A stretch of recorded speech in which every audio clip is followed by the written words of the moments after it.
नमस्कार, बहुत स्वागत है इस बुलेटिन में आपका। मैं हूं शीनम शर्मा। मंत्री प्रेमचंद अग्रवाल के इस्तीफे के बाद आज सीएम पुष्कर सिंह धामी दिल्ली के दौरे पर जाएंगे, जहां पर सीएम धामी पार्टी हाईकमान को पूरे घटनाक्रम की जानकारी देंगे। अनुमान ये लगाया जा रहा है कि जल्द ही मंत्रिमंडल का विस्तार हो सकता है। वित्त मंत्री प्रेमचंद अग्रवाल ने मंत्रिमंडल से इस्तीफा दे दिया है और उसके बाद आज सीएम पुष्कर धामी का दिल्ली का दौरा है। इससे पहले आपको बता दें, कल सीएम पुष्कर सिंह धामी को इस्तीफा सौंपा गया। मंत्रिमंडल से इस्तीफा दिया गया है प्रेमचंद अग्रवाल की ओर से।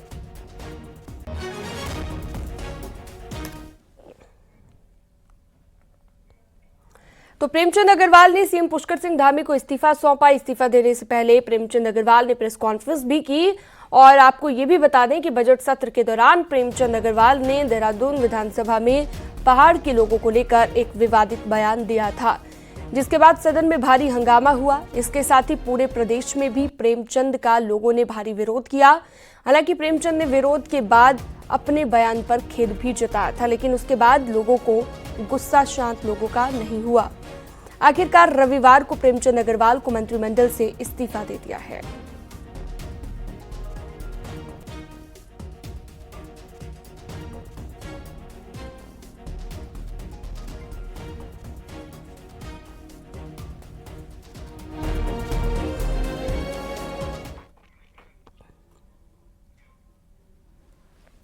चलिए आपको प्रेमचंद अग्रवाल का वो बयान सुनवाते हैं, जिसके बाद प्रेमचंद अग्रवाल को इस्तीफा देना पड़ा। मैं इसका आप ये विषय हो जाएगा बाद में, पहले इसी में बात हो जाए। मतलब कोई बात है क्या? मतलब पहाड़ी देश से क्या ये उत्तराखंड किसी ने पहाड़ के लोगों के लिए बना जो? और पहाड़ में है कौन? कोई मध्य प्रदेश से आया, कोई राजस्थान से आया, कोई कहीं से आया। बात माननीय अध्यक्ष जी, मैं इसका आप ये विषय हो जाएगा बाद में, पहले इसी में बात हो जाए। मतलब कोई बात है क्या? मतलब पहाड़ी देश से क्या ये उत्तराखंड किसी ने पहाड़ के लोगों के लिए बना जो? और पहाड़ में है कौन? कोई मध्य प्रदेश से आया, कोई राजस्थान से आया, कोई कहीं से आया।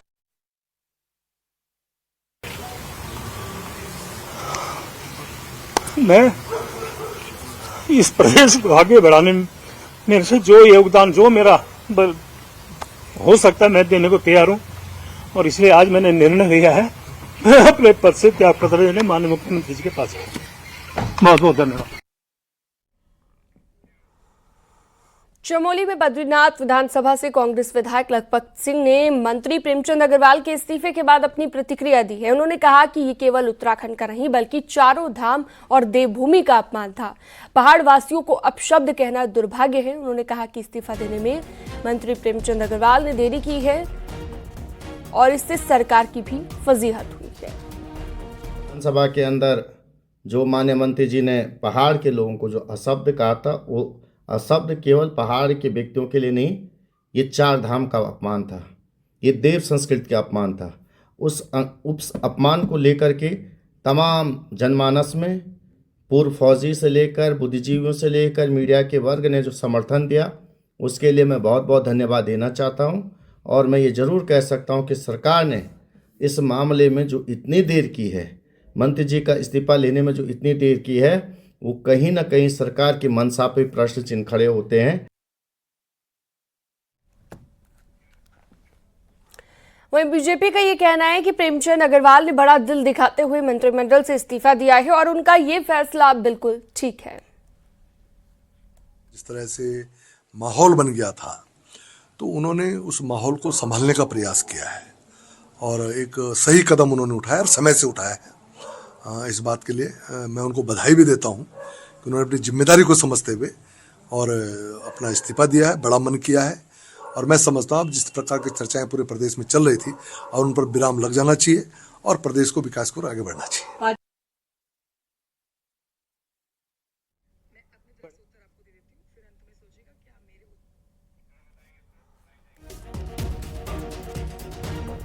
तो वित्त मंत्री प्रेमचंद अग्रवाल ने इस्तीफा दे दिया है। कल शाम को 5:30 बजे उन्होंने प्रेस कॉन्फ्रेंस की और प्रेस कॉन्फ्रेंस के दौरान भावुक भी हो गए और उसके बाद उन्होंने सीएम पुष्कर धामी को इस्तीफा सौंप दिया है। लगातार उन्हें लेकर विरोध किया जा रहा था, उनके इस्तीफे की मांग की जा रही थी और अब इस्तीफा सौंप दिया गया है, रिजाइन कर दिया गया है मंत्रिमंडल के पद से। चलिए सीधा रुख करते हैं, सुनील प्रभात हमारे साथ जुड़ चुके हैं। सुनील, कल हमने देखा प्रेस कॉन्फ्रेंस के बाद किस तरह से इस्तीफा दे दिया गया प्रेमचंद अग्रवाल की ओर से। उसके बाद आज सीएम पुष्कर सिंह धामी का दिल्ली का भी दौरा है। माना जा रहा है कि मंत्रिमंडल विस्तार से जुड़ी चर्चा यहां पर होगी। क्या जानकारी मुख्यमंत्री के इस दौरे को लेकर? देखिए सीनम, मंत्री प्रेमचंद अग्रवाल के रिजाइन के बाद कैबिनेट में करीब करीब 5 सीटें खाली हो चुकी हैं। सरकार पर कामकाज का दबाव भी होगा क्योंकि 4 सीटें पहले से ही कैबिनेट में खाली थी। 5वीं सीट मंत्री प्रेमचंद अग्रवाल के रिजाइन से हो गई है। तो ये माना जा रहा है कि अब जल्द ही कैबिनेट विस्तार सरकार कर सकती है। आज मुख्यमंत्री पुष्कर सिंह धामी दोपहर बाद दिल्ली जाने वाले हैं और उनके दिल्ली के इस दौरे को कैबिनेट विस्तार से ही जोड़कर देखा जा रहा है। हालांकि राज्य में लंबे समय से कैबिनेट विस्तार की चर्चा चल रही थी। बजट सेशन के बाद, इस विवादित बयान के बाद जो हालात राज्य में पैदा हुए थे, उससे तेजी से ये बात सर्कुलेट हुई थी कि बीजेपी कभी भी अब कैबिनेट विस्तार कर सकती है और माना जा रहा था कि होली के बाद पूरा घटनाक्रम बदल सकता है। तो कल आपने देखा कि मंत्री प्रेमचंद अग्रवाल ने इस पूरे विवाद के बाद अपना रिजाइन कर दिया। इसके साथ ये विवाद का भी पटाक्षेप हो गया। लेकिन अब सरकार पर जो कामकाज का दबाव है वो पड़ेगा क्योंकि प्रेमचंद अग्रवाल के पास भी 3 महत्वपूर्ण डिपार्टमेंट उनके पास थे। संसदीय कार्य मंत्री का जिम्मा उनके पास था, अर्बन डेवलपमेंट का जिम्मा उनके पास था, इसके अलावा फाइनेंस मिनिस्टर भी प्रेमचंद अग्रवाल थे। तो अब ये जिम्मेदारी मुख्यमंत्री को किसी न किसी को सौंपनी होगी। तो आज मुख्यमंत्री दिल्ली दौरे पर रहेंगे। तो दिल्ली दौरे में मुख्यमंत्री की क्या बातचीत होती है और उसके बाद बहुत संभावना इस बात की है कि इसी हफ्ते कैबिनेट एक्सटेंशन हो सकता है क्योंकि दिल्ली में भी करीब करीब पूरी तैयारियां हैं। मुख्यमंत्री की पहले भी दिल्ली में कैबिनेट विस्तार को लेकर बातचीत हो चुकी है। आज बीजेपी के प्रदेश अध्यक्ष महेंद्र भट्ट भी दिल्ली में मौजूद हैं। तो ये माना जा रहा है कि दिल्ली में मंथन के बाद बहुत जल्द ही उत्तराखंड में कैबिनेट एक्सटेंशन भी देखने को मिल सकता है। जी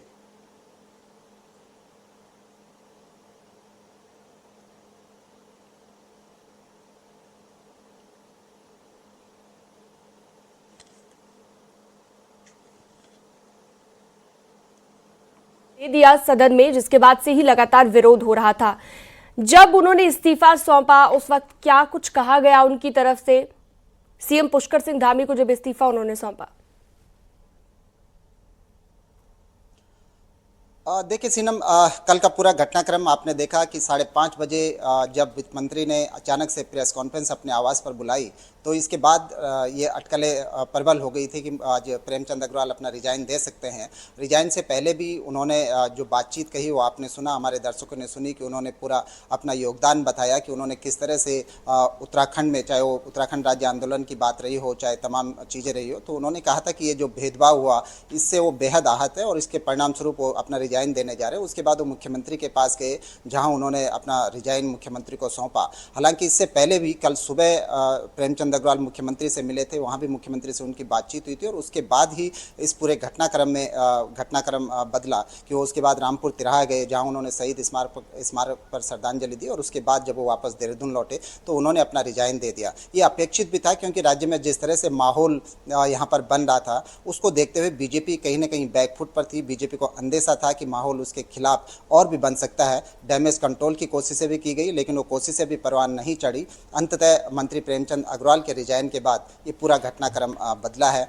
आज मुख्यमंत्री दिल्ली जाएंगे तो हो सकता है कि जल्द ही कैबिनेट एक्सटेंशन देखने को मिले क्योंकि कैबिनेट में 5 सीटें खाली हैं और अब जो विधायक हैं उनकी नज़रें भी दिल्ली दौरे पर मुख्यमंत्री के टिकी होंगी कि मुख्यमंत्री वहां से क्या हरी झंडी लेकर आते हैं और किस किस का नाम का पिटारा यहाँ पर खुलता है आने वाले दिनों में। जी बहुत शुक्रिया विस्तार से जानकारी देने के लिए आपका, सुनील प्रभात।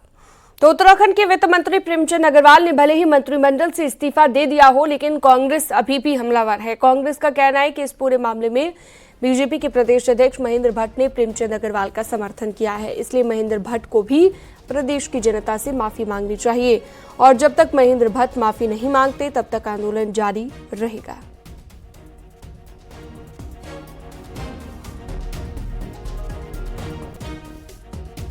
किया जब तक रितु खनूड़ी जी ने इस बात के लिए माफी नहीं मांगी सरेआम कि उन्होंने विधानसभा में प्रेमचंद अग्रवाल जी का संरक्षण क्यों किया, तब तक ये लड़ाई रुकेगी नहीं।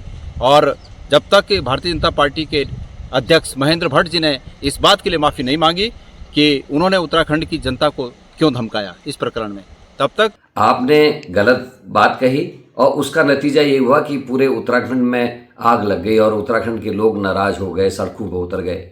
आपके पार्टी के अध्यक्ष ने एक और भद्दा बयान दे दिया, उन्होंने कह दिया सड़क छाप लोग जो है आंदोलन कर रहे हैं। तो ऐसी चीज़ों से लोगों में उद्वेलना आती है, लोग नाराज होते हैं। आप कोई कैसे भूल गए, आप खुद आंदोलनकारी रहे हैं कि जिस प्रदेश का गठन लोगों की शहादत पे, लोगों के जेल जाने से, लोगों की प्रताड़ना के साथ हुआ हो, उन लोगों को आप कैसे अपमानित कर सकते थे। और जिस प्रकार का असंसदीय भाषा का प्रयोग राज्य के पर्वतीय समाज के लिए किया, उससे पूरे राज्य के अंदर जो आक्रोश पनपा, उसमें आग में घी डालने का काम रितु खंडूरी जी जो विधानसभा अध्यक्ष हैं, उन्होंने लखपत बुटोला जो कांग्रेस के विधायक हैं, उन्होंने जब प्रेमचंद अग्रवाल जी की बात का प्रतिवाद किया, जब उनका विरोध किया, तो उनके साथ जो रितु खंडूरी जी ने व्यवहार किया, उसने आग में घी का काम किया। और उसके बाद रही सही कसर, महेंद्र भट्ट जी जो प्रदेश अध्यक्ष हैं भारतीय जनता पार्टी के, उन्होंने बजाय प्रेमचंद अग्रवाल जी को प्रताड़ित करते, उनसे जवाब तलब करते, उनसे माफी मांगने के लिए कहते, उन्होंने कहा कि इस बात का जो विरोध सड़कों पर कर रहे हैं वो सड़क छाप है। अब प्रेमचंद अग्रवाल जी का तो इस्तीफा हो गया, हालांकि उन्होंने माफी नहीं मांगी, उन्होंने कहा मेरी बात को तोड़ मरोड़ करके पेश किया। अब रितु खंडूरी जी का क्या होगा और अब महेंद्र भट्ट जी का क्या होगा। कायदे में पूरी भारतीय जनता पार्टी को प्रदेश की जनता से माफी मांगनी चाहिए। 7 मार्च को गैरसैंण में प्रेमचंद अग्रवाल को लेकर एक आंदोलन हुआ था, जिसमें महेंद्र भट्ट ने आंदोलन कर रहे लोगों को सड़क छाप नेता कहा था, जिस पर भी कांग्रेस महेंद्र भट्ट पर हमलावर नजर आई। आइए आपको महेंद्र भट्ट का उस दिन का बयान सुनवाते हैं। इसका चुनाव आने वाला है, सड़क छाप अनेकों नेता किसी न किसी विषय को लेकर अब आंदोलन की रूपरेखा तैयार कर रहे हैं। और सबसे दुख इस बात का कि व्यक्तिवादी राजनीति का केंद्र कल गैरसैंण बना है। विकास के किसी विषय को लेकर अगर गैरसैंण का आंदोलन होता है तो मैं कहता हूँ हाँ, विपक्ष ने एक विषय जनता के सम्मुख लाकर और सरकार को बाध्य किया है। लेकिन मंत्री को हटाओ, मंत्री बनाओ, फलाने ये बोल दिया, पहाड़ मैदान का स्वरूप को खड़ा करने का प्रयास किया गया। इस प्रकार के आंदोलनों को जनता, उत्तराखंड जनता बुद्धिजीवी जनता है, वो समय आने पर उनको जवाब देती है। वहीं कैबिनेट से रिजाइन देने से पहले प्रेमचंद अग्रवाल अपनी धर्मपत्नी के साथ मुजफ्फरनगर के रामपुर तिराहा में बने उत्तराखंड शहीद स्मारक पहुंचे, जहां पर उन्होंने अमर शहीदों को पुष्पांजलि अर्पित की है। आपको बता दें कि मंत्री प्रेमचंद अग्रवाल भी एक राज्य आंदोलनकारी रहे हैं। उन्होंने धर्मपत्नी शशि प्रभा अग्रवाल के साथ शहीद स्मारक पर पुष्पांजलि अर्पित की। इस अवसर पर वो भावुक हुए और प्रदेश के हित में काम करने का संकल्प दोहराया गया।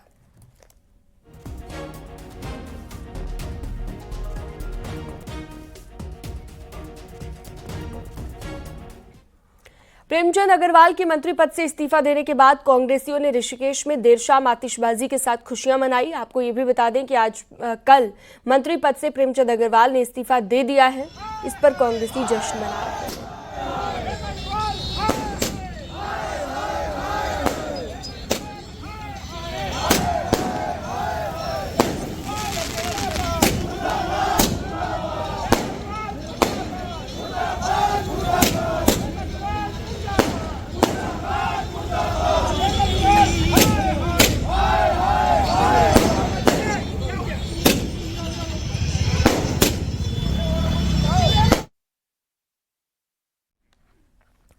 केदारनाथ में मुस्लिमों की एंट्री बैन करने की मांग उठी है। केदारनाथ से बीजेपी विधायक आशा नौटियाल ने ये मांग उठाई है। आशा नौटियाल ने कहा कि पिछले दिनों चारधाम यात्रा को लेकर हुई बैठक में स्थानीय लोगों ने कहा कुछ लोग धाम की छवि को धूमिल करने की कोशिश कर रहे हैं। ऐसे लोगों की एंट्री धाम में बैन होनी चाहिए।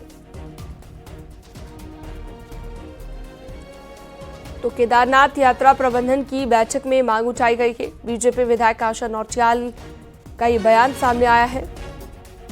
चारधाम यात्रा से जुड़ी ये बड़ी खबर है।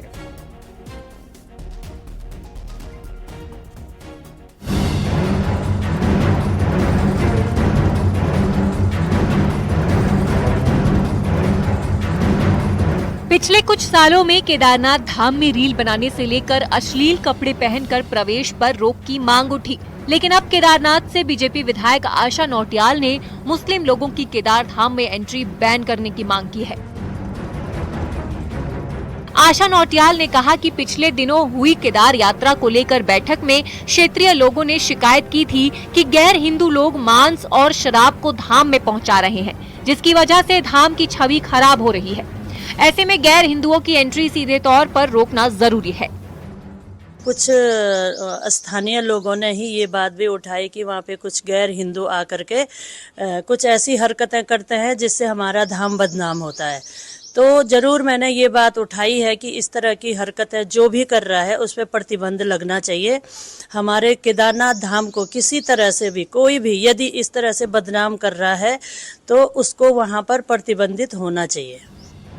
केदारनाथ में गैर हिंदुओं की एंट्री की मांग पर कांग्रेस हमलावर है। कांग्रेस का कहना है कि हर बार बीजेपी हिंदू मुसलमान करके माहौल खराब करती है और ये इनका राष्ट्रीय एजेंडा बन गया है।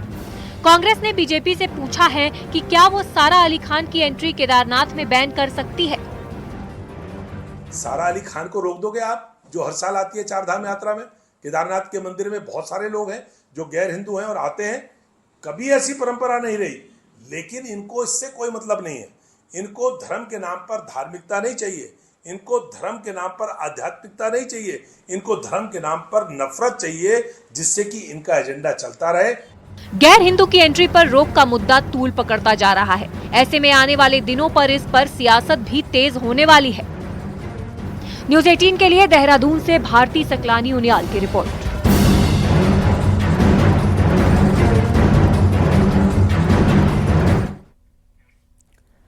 हरिद्वार से अगली खबर है। बीएसपी ने बदला अपना प्रदेश अध्यक्ष। नरेश गौतम को बनाया गया है प्रदेश अध्यक्ष। शीशपाल चौधरी को हटाकर अध्यक्ष बनाया गया है।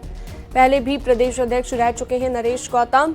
2027 विधानसभा चुनाव से पहले बड़ा फेरबदल इसे माना जा रहा है।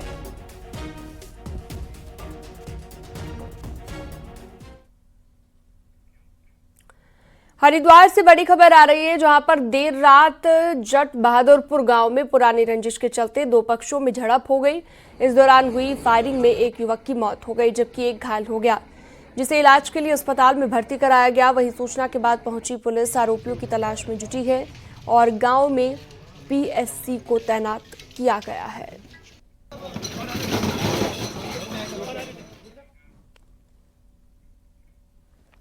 पिथौरागढ़ पुलिस ने काली नदी के बीच फंसे हुए एक युवक का सुरक्षित रेस्क्यू किया है। बलुआ कोट में नेपाली युवक नदी के बीचों बीच फंस गया था।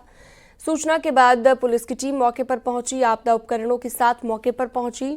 जवानों ने रस्सियों की मदद से युवक को सुरक्षित निकाला है। रेस्क्यू ऑपरेशन के दौरान पुलिस की स्थानीय लोगों ने भी काफी मदद की है।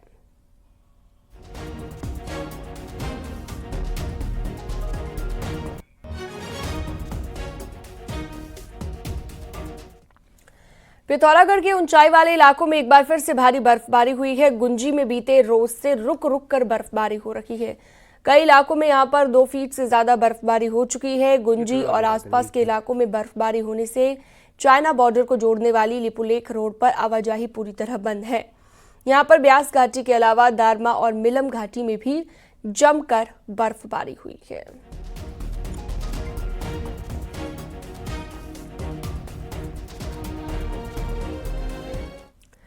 पहाड़ में इस सीजन की सर्दियों में भले ही बिना बारिश और बर्फबारी की ये गुजर गई हों, लेकिन मार्च में हो रही बारिश और बर्फबारी कई मायनों में राहत लेकर आ रही है। ऊंचे इलाकों में हो रहा स्नोफॉल ग्लेशियरों के लिए किसी वरदान से कम नहीं है। वहीं मौसम का ये बदला मिजाज जल संकट से भी कुछ राहत दे सकता है। देखिए,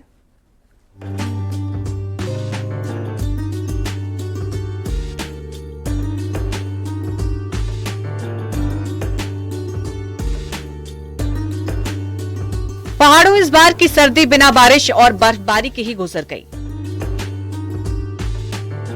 लेकिन सर्दियों के बाद पहाड़ का मौसम काफी बदला है। आलम यह है कि ऊंचे इलाकों में मार्च के महीने में एक बार नहीं बल्कि कई बार बर्फबारी हो गई है। लगातार हो रही बर्फबारी से पहाड़ों में जहां ठंड एक बार फिर लौटी है, वहीं ग्लेशियरों को भी बर्फबारी से नया जीवन मिला है। हालात ये है कि मार्च से पहले जो ग्लेशियर पूरी तरह काले नजर आ रहे थे, अब वो सफेद चांदी की तरह चमक रही है। जानकार भी इस बर्फबारी को पर्यावरण के लिहाज से काफी फायदेमंद मान रहे हैं। बर्फबारी अभी हुई है तो इससे भी जरूर फायदा क्लाइमेट को होगा, क्योंकि जो पहाड़ थे, जो ग्लेशियर्स हैं, उनमें जो सालाना बर्फ गिरती है, उन्हीं बर्फ से हमारे नदियों का उद्गम होता है। तो जरूर इसका कहने का हमको फायदा मिलेगा, लेकिन उतना जो सर्दी में हमारी बर्फबारी एक हैवी स्तर पर होती थी उतनी ना होकर अभी कम हुई है। ऊंचे इलाकों में हो रही बर्फबारी से ग्लेशियर तो नजर आ ही रहे हैं, साथ ही सूखे जैसे हालात से भी राहत मिली है। मार्च में हो रही बर्फबारी से जहां जल संकट दूर होने की उम्मीद है, वहीं खेती और बागवानी के लिए भी मौसम का ये बदलाव काफी फायदेमंद हो सकता है। असल में बीते कुछ सालों में पहाड़ों में पारा लगातार बढ़ रहा है, जिसका नतीजा ये है कि हर साल 480 mm बारिश भी कम हो सकती है। वायुमंडलीय जो तापमान बढ़ रहा है, तो ये 30 सालों में जो मैंने बताया कि ये जो तापमान बढ़ा वो लगभग 0.03 डिग्री प्रति वर्ष की रफ्तार से बढ़ा, और जो वर्षा में जो कमी आई इन 30 सालों में वो लगभग 480 mm के करीब ये बारिश में कमी आई। पहाड़ों में इन दिनों बदला मौसम का मिजाज भले ही कुछ दिक्कतें भी ला रहा हो, लेकिन पूरे उत्तर भारत के लिए ये किसी वरदान से कम नहीं है। बारिश और बर्फबारी से जहां चढ़ रहे पारे पर कुछ लगाम लगी है, वहीं आने वाले दिनों में इसके अच्छे नतीजे देखने को मिल सकते हैं। न्यूज़ 18 के लिए किशन जोशी के साथ विजयवर्धन उप्रेती की रिपोर्ट।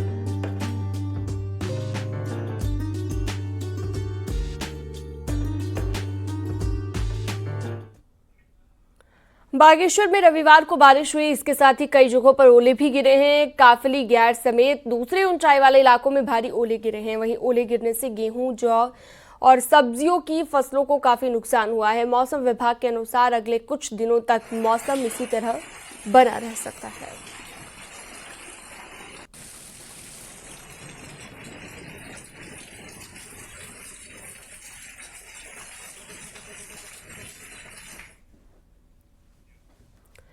होली के बाद पहाड़ों में पर्यटकों की काफी ज्यादा भीड़ उमड़ी हुई है। नैनीताल, कैंचीधाम समेत मुक्तेश्वर हिल स्टेशन में पर्यटकों का रेला उमड़ा हुआ है।